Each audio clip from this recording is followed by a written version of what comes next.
Everyone, and welcome back to Coffee and Praise. Today I just dropped my whole pen case on the floor. Today I'm going to share from chapter 8 in our Body Clutter book. I recorded this video right after I'd recorded chapter 7 the last time, which was like last week sometime. I think, I don't know, a few days ago. And I also recorded another one showing some of my journals, the commonplace books, these smaller ones and that. But I hadn't charged the microphone all the way, I guess. And so about 5 minutes into each of those videos, there was no sound. I was going to do a voiceover, but I think that would have driven me insane to watch myself saying certain words and then voice over, and try to remember what I was talking about at the right time. I thought I'll just do these over again. So, chapter 8 is called Food. Now, in chapter, I'm not sure if it was chapter 6, I believe. Yes, it had the baby steps. It talked about our attitude, our movement, and the food. So, in chapter 7, she talked about building routines. And so that gave us baby steps to do a few different types of things, adding movement into our day and different things like that. So now we're going to talk about food. And this chapter is a little bit longer than chapter 7. So it'll probably be in a few videos. So chapter 7, chapter 7, 8, is on food. Chapter 9 is on moving. And then chapter 10 will deal with our attitude. So each of those chapters seem to be a little longer than the last couple that we've done. So I'll try to break these up into maybe 2 or 3 shorter videos. Let's see how much of this I can share in a short period of time. So first thing that she talks about is our supersized mentality. It is a learned behavior, but it's based on the way our society works. So when fast food became a big thing, I remember growing up, we didn't really eat a lot of fast food. It wasn't something that we did as let's replace our dinner with fast food or whatever. It was more of a treat. So when we'd go, it was just for fun. It was every once in a while. Now, as I got older, I'd say fast food didn't become like a thing that I did much until I was already probably in my 20s, I guess. And before that, during high school, I didn't really go out a lot for fast food. If I did, we did sometimes go to Taco Bell, but I didn't have a car until I was a senior. So during those first few years, and we'd walk to the grocery store, which was just up the road. Sometimes Taco Bell was just not too far up, and so in McDonald's, but they were pretty packed during that time. So to walk over there wasn't the thing we did. We went to the grocery store and got, like a bag of chips or something. But in front of our school building, there was a Chicago dog stand. I believe we had one of the local pizza places, Bubba's Pizza. It would sell us like a large slice of pizza with a soda for like $5. And I think the Chicago dogs were like $1.50 or something like that. And there may have been some others like burrito sellers and stuff like that. So that was what I'd have most of the time, was something from one of the vendors. Now, I know that I started doing fast food more. It may have been partially in my senior year of high school because I worked at McDonald's. So I would eat there. I worked after school, which was usually I'd go in about 3:30 to like 10 or something like that. So my breaks, I would have dinner there. And then I worked there until I was in my first semester of college was which was that summer after I graduated. So it was fast food. You know, it was easy. That summer I lived in a dorm. I was in a program called Upward Bound through our local university. There was New Mexico Highlands University. And so my senior year, I think I started my senior year of high school. I'd go on Saturdays, 2 classes at the university. And they were high school, I believe they're all high school teachers that did it. If I'm not mistaken. And they were like, taught sort of like high school classes and also like preparation for college. So that's kind of what the program was for. And a friend of mine was going, so I decided to go. We did have a lot of fun trips and things through that, to see colleges and also just to see different places. So that summer of my, actually, I think I may have even gone my junior summer. I think I may have started my junior year because for some reason I remember staying in 2 different dorms. It was my junior summer. We stayed in what was called the high rise, which no longer exists. They did tear that down, but we stayed in the high rise, and we had I think there was one floor was all the guys and all the girls were on another floor, and we stayed there for the summer, and we did classes. We did I think we even had like a PE type of class. We went on trips to different places in New Mexico. We did go to Denver. We did that throughout the summer. And during the school year, we did have some trips, I believe, and we had Saturday classes. So this kind of gave us credit towards college. And then my senior year, I did the Saturday classes as well. And then I went into this summer, which we stayed in the Kennedy dorms, which are a lot nicer, and they're closer to the downtown area of campus, like where you can walk down to the plaza area. And I stayed there with one of my really good friends, and I actually met her through Upward Bound, and we both went to different high schools in the same town. I went to Robertson or East Las Vegas, and she went to West Las Vegas. And so we became real good friends. We stayed in the dorms together, and we both worked at McDonald's. So, you know, that fast food became a thing. And then, you know, it's the idea like, we did go out to eat and stuff. During the Upward Bound, they did have we used to eat in the lunchroom area there at the college. So it was a little bit better, but you know, there's that machine with all the punch and all the different there's a lot of different flavored, I guess it was like sodas and different things. We'd mix them all together, and yeah, it was lots of sugar. But that mentality stayed. You know, the idea of when you go to McDonald's, oh, you can get a small, medium, large, or super size back then. And I remember they even had I think they had a bucket of fries back then, which is looked like a big popcorn type of container. Now they have a basket of fries, you know, and but it was that idea. And one thing that she shared that stood out to me was she was talking about, I believe, drive-through places prey on women who are living chaotic lives. So this, for me, we got married when I was going to be 25. So I was 24 still. And we didn't have kids. We haven't been able to have kids. So we've been married now over 21 years and together over 22.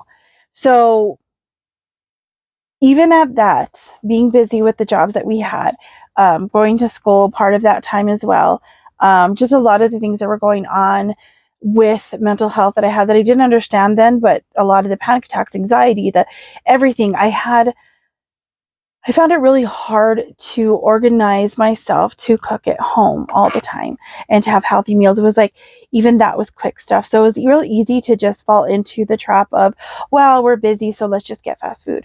Or let's stop at Allsup's and get burritos. And if you're from New Mexico, you'll know about the Allsup's burritos. They are a thing, and they taste really good, but boy, do they mess up my stomach. But I think that idea of fast food, it does prey on families. And usually, like, if you're the mom, you take care of the food, you take care of preparing meals for your family. So if you are working as well, or even if you're not working, but you're taking care of the household, you are taking your kids to school, you're taking them to practices, you're doing whatever, your husband's at work. When you guys get out, you just want something simple sometimes. So it becomes this, oh, I'll just pick up some McDonald's, I'll pick up Taco Bell, I'll pick up KFC, I'll pick up whatever. And you have the tendency to supersize because you're hungry, because you haven't eaten, you didn't eat enough for breakfast. You probably just had coffee or something. You may have had a banana, maybe, or in lunch just kind of passed by. So by the time dinner comes around, it's so easy to get more because you're hungry, and then you feel sick later. I know that was true for us. Now, this is one thing she says that is so true, and it's something that we all know. Our just this one time won't hurt rationalization turns into a lifestyle. I don't need to tell you that eating the bulk of your food from a drive-through burger joint is bad for you. You already know that. So we know this. We know that it's bad for us. We know that it causes issues. We know that it, even for those of us who weren't struggling with health issues at that time in our younger years, or like for me, I didn't know that there was some things going on. We still know that's not good for us. We still know that can cause, even at the very least, it causes weight issues. It can cause just not to feel great. It doesn't give you the right kind of energy. Like, you have crashes because of how much of the meals are just sugar and fillers and things. Now, with a little sustained effort or baby steps, you can completely transform your nutritional profile and improve your health and that of your families dramatically. So, as women, for the most part, generally speaking, we would be in charge of the meals. Now, for a long time, I would do cooking, then my husband did a lot of cooking for us too, and now we kind of share the responsibility. But, even as the parent of children, whichever, you both have to think of what is good for me so that I can be there for my kids and do these things with them that require feeling good, having energy. Even if you don't have kids, like we don't have kids, and I struggle with a lot of health issues. But if I continuously choose to eat the wrong foods, or the wrong foods for me, I'm not gonna be able to do a lot of stuff with my husband. I already struggle with the idea that I haven't been able to work for 10 years because of everything that's going on, because of ignoring all the signs and ignoring all the things and just hoping and praying that it would just go away. So all of those things that we rationalize, like I said, I ignored them, they'll go away. But if I continue eating, I continued eating bad. I continued eating whatever like that I saw that looked good or tasted good, and that is what got me to where I am today. Struggling through trying to learn the things that I cannot have, that are not considered unhealthy for most people, but because of the time I spent doing all the unhealthy things, I now have quite a few different medical issues that I'm dealing with that cause GI issues, or cause food sensitivities or things like that. So it's just a lot of, I guess, just self-evaluation, and just learning about family history, even, what types of health issues do your family have? And I didn't know this at a really young age. I was probably already late 20s, maybe, when I found out that my dad's side of the family deals with hypothyroid and hyperthyroid, and like a lot of other stuff we didn't know. But there's that. And I know with my mom's side of the family, there was a lot of different types of issues like stomach issues. I know there's been different types of cancer in that side of the family, heart issues, lung issues, and whether the we don't know if all of them are genetic or they were. I mean, as far as the lung issues that my mom had, my grandma suffered from that. My uncle, who passed away as well, suffered from that. They don't know exactly which one it is, if it was a genetic or an environmental, and that's something that we need to look into. But just knowing those things, we need to learn, okay, well, take the steps to take care of yourself so that may prevent that from happening, slow it down, whatever it is that you can do for yourself to live a healthier and longer life. Now, the next section in here is called Feeding Souls. So this is the part that I highlighted, which is quite a bit in just this short couple of paragraphs. Think of food in different terms. In the long run, the easy way, fast food or all subs or the processed food in the frozen section store, the easy way is really the hard way, because nutritionally you end up shortchanging yourself and your family and setting yourselves up for health problems that will appear later. When you miss the boat on feeding yourselves and your family, well, there are extreme consequences. Body clutter starting at an early age for your children, degenerating health for you, and just plain feeling rotten. One of the key reasons we feel physically run down, moody, and not wanting to do much of anything is often improper nutrition. We feel crummy because we haven't given our body what it needs. So we know that there are certain things that we need. So, for example, we need water. So we know that we need a certain amount of water. We need a certain amount of protein. We need a certain amount of just good fats. We need our veggies, the fruits, whatever, all the whole foods. We need a certain amount for our bodies to function correctly. So I know that it takes a lot of time sometimes to research these things, to understand these things, because we're not taught about it. And that's one thing that I wish would be part of our education as a young child, starting to teach children even about good foods, even how to cook, having a really good home ec class that teaches all of us how to cook and how to, maybe in teaching, it'll give us a love for cooking for ourselves and our families, and to become nutritionally responsible. And how we do that for others is being the good example. So we don't have kids, like I said, but we have nieces, nephews, we have a goddaughter. And if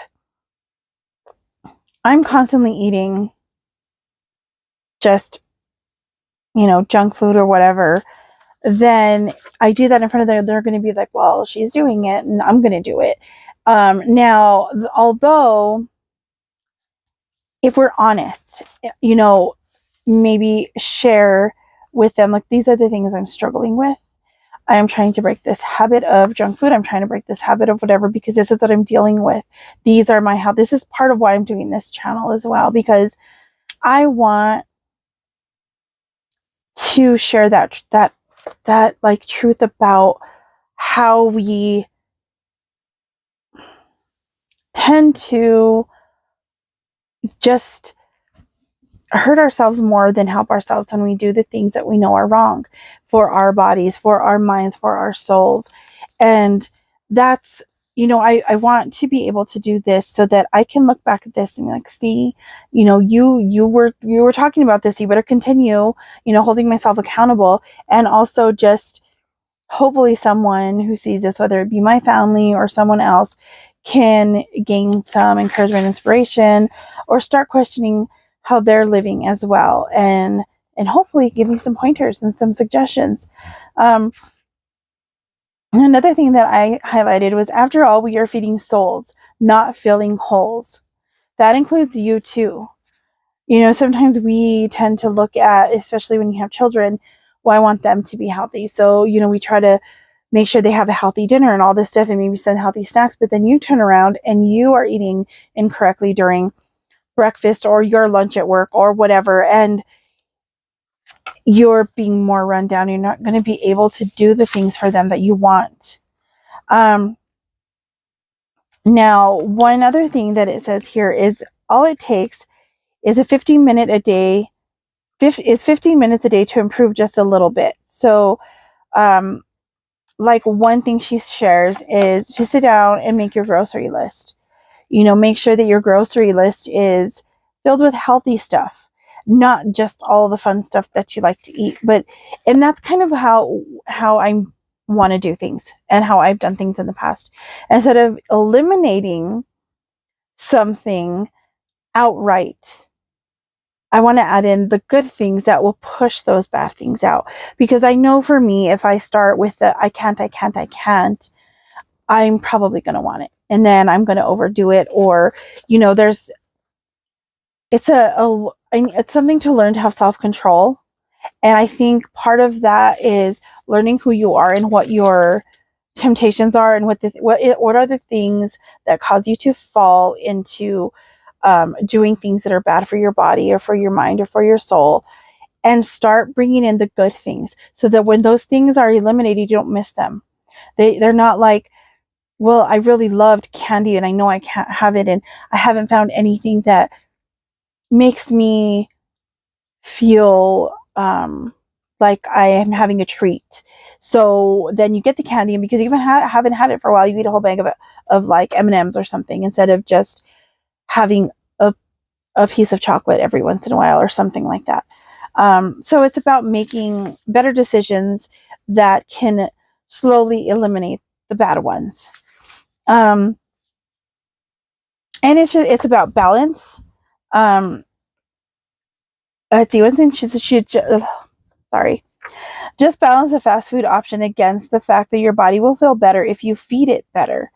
And that is, I think, the one thing that we really need to keep in mind is our bodies will feel better when we feed it better, when we do better things for it. So, if you are not one that really exercises and does those things, but you want to start adding that into your daily routines or weekly routines, and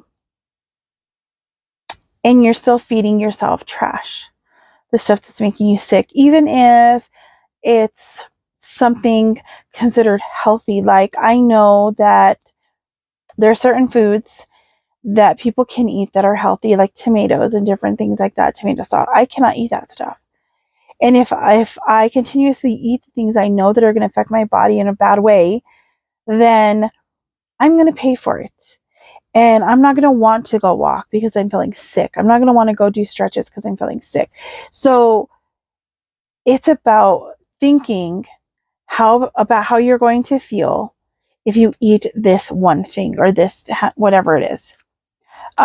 So, she says we just need to combine common sense with a tiny bit of planning, a baby step. So, like, part of the things that she talks about, like very small baby steps. So,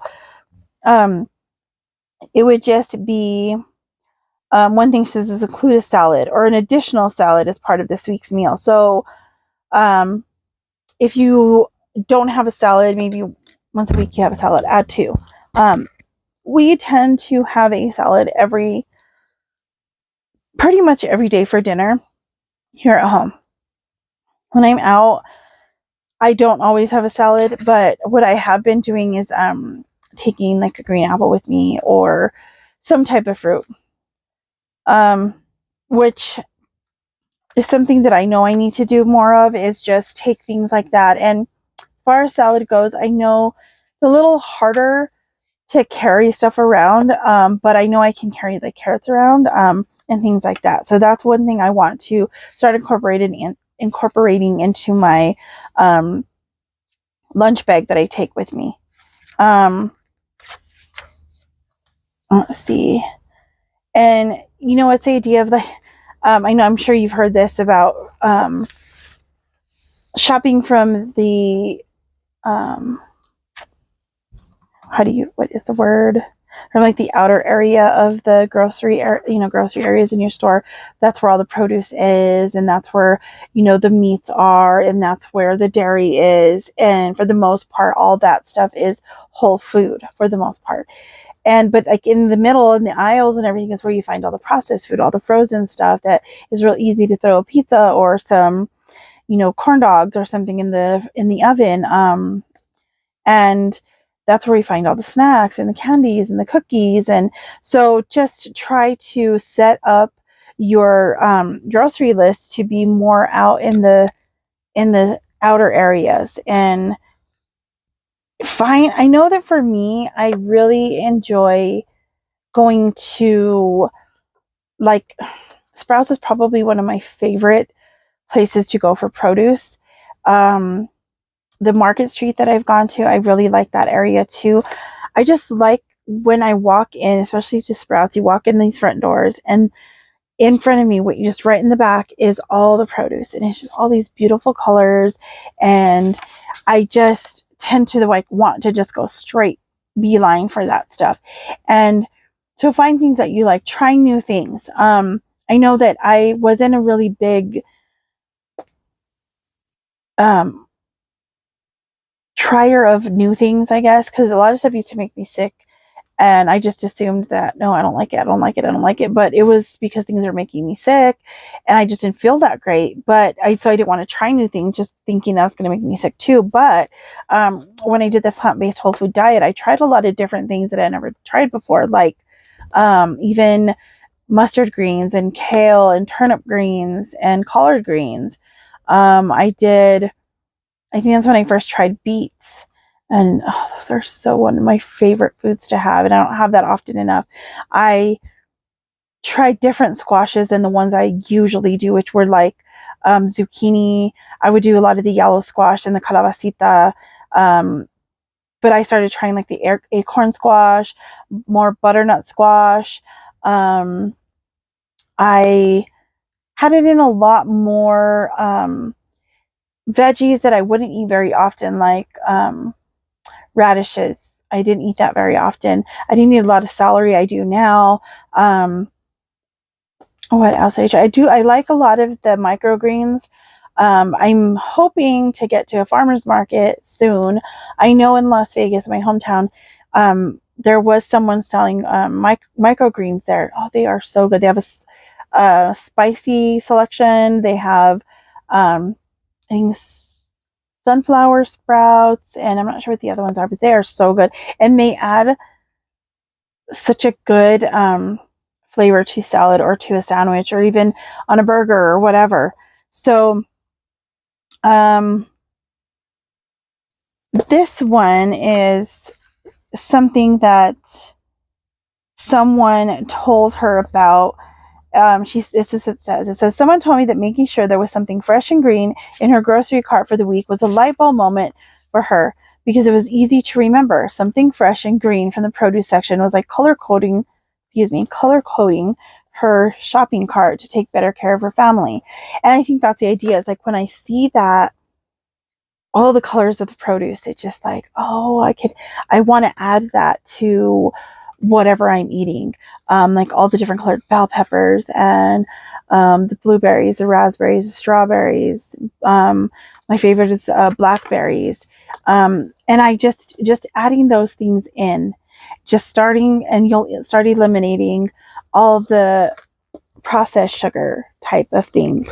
I know that was true for me, and I'm hoping that this time around it will also be the thing that helps me to really get to the other side of all these health issues. Now I'm going to stop this video. Now we're at about 29 minutes, and I still have quite a bit more to share from here. So I will start a new video for the next part, and I will see you in the next one. Thank you for joining me. I hope that this blessed you, gave you some inspiration. If you have any ideas, any questions, any prayer requests, any suggestions of the different things that you do for your health, leave them in the comments below. Thank you for joining me, and God bless you. See you in the next one. Bye.